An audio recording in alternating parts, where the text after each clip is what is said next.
आजमगढ़ की नगर पालिका परिषद पर साफ सफाई में लापरवाही और भ्रष्टाचार के आरोप लग रहे हैं। आरोप है कि नगर पालिका अध्यक्ष ने बिना नियमावली और टेंडर प्रक्रिया पूरी किए मुस्लिम बहुल इलाकों में महंगे दावों पर लाइटें लगवा दी हैं। ये मामला नगर में चर्चा का विषय बना हुआ है। भाजपा जिला उपाध्यक्ष हरिवंश मिश्र ने इस पर कड़ा विरोध जताते हुए मामले की जांच की और दोषियों पर कार्रवाई की मांग की।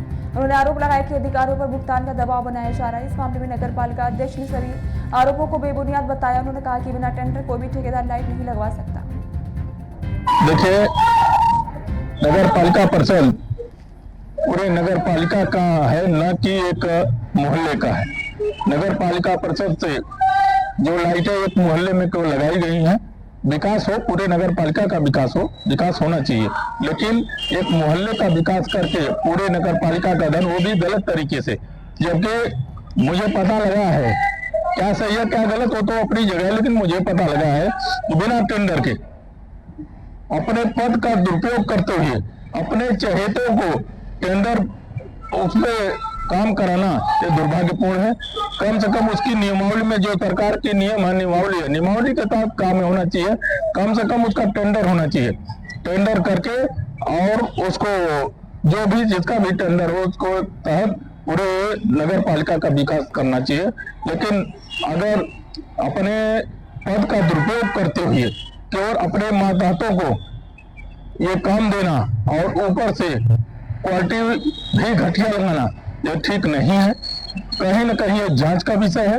मुझे लगता है कि ये लोग जिस तरीके से बिना टेंडर का किए हैं, तो कहीं न कहीं ये पेमेंट कराने का भी दबाव डालेंगे अधिकारियों के ऊपर। अधिकारी को इस पे ध्यान देना होगा और सही से काम की गुणवत्ता को जांच भी करनी चाहिए और जो भी दोषी हो उसके विरुद्ध तत्काल कार्रवाई होनी चाहिए। ये सब शहर की अगर बात की जाए तो एक रोड जो है तकिया से लेके कोर्ट तक मामला, एक शिकायत भी आ गई है कि वहाँ लाइटें लगी हैं और इस लाइट में ये हुआ कि टेंडर हुआ है, कुछ लोगों का नहीं हुआ है। वास्तविकता क्या है और चेयरमैन जहाँ तक जवाब दे रहा है कि उसका केंद्र से हुआ, राज्य से हुआ है, मामला पूरा है क्या और उस मामले में क्या चीज़ें की जा रही हैं? नहीं, यह प्रकरण मेरे भी संज्ञान में आया है। पिछले हफ्ते जिलाधिकारी महोदय ने पीस कमेटी की मीटिंग की थी। उसके बाद में हम और सदर उप जिलाधिकारी और सीओ सब लोग गए थे मौके का निरीक्षण करने के लिए। तो हमने देखा कि कुछ वहाँ पोल बनाने के लिए जो है निर्माण किया जा रहा है, लेकिन उसमें पोल नहीं लगे थे और 2-3 दिन पहले शायद पोल लगा भी दिए गए हैं। और जहाँ तक मेरी जानकारी है, इसका किसी तरीके का कोई टेंडर नहीं किया गया है, ना ही राज्य वित्त से, ना ही 15वें वित्त से। कोई से नगर पालिका का टेंडर नहीं किया गया है और किसी व्यक्ति ने अगर प्राइवेट रूप से भी लगाया है तो उसके बारे में भी हमें कोई जानकारी नहीं।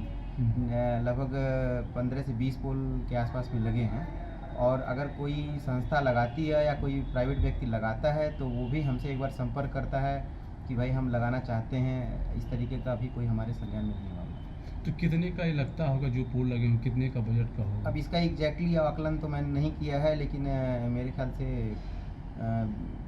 20 पोल के आसपास में है, तो एक बार देखना पड़ेगा, लेकिन 15 लाख से एबव का ही होना चाहिए। अच्छा, इसमें क्या इस तरह की चीज़ें जो चेयरमैन द्वारा की जा रही कि नहीं, इनका केंद्र से राज्य से बिना टेंडर के हो नहीं सकता है, उसके पीछे क्या मंशा लगती है कि अब चेयरमैन साहब किस आधार पे कह रहे हैं कि 15वें वित्त से किया गया, राज्य वित्त से किया गया, तो मैं नहीं बता पाऊंगा। लेकिन नगर पालिका के अंतर्गत या किसी भी सरकारी संस्था के अंतर्गत अगर कोई भी काम करा जाए, टेंडर की लाइटें लग गई नहीं, ऐसा कुछ भी नहीं है। वो 15वें वित्त में से ग्रांट से लगा हुआ है और कोई 15 या 16 पोल शायद है या कुछ एक आध ज्यादा होंगी। जहां तक मैं बिल्कुल आपको आश्वस्त करा दूं, 15वां वित्त से वो टेंडर होके ऐसे कैसे कौन सा ठेकेदार टेंडर कर देगा, लाइट लगा लेगा, रिस्क ले लेगा, ये बताइए। किसी ठेकेदार को अगर ये पता रहेगा कि किस योजना के अंतर्गत से आए हैं ये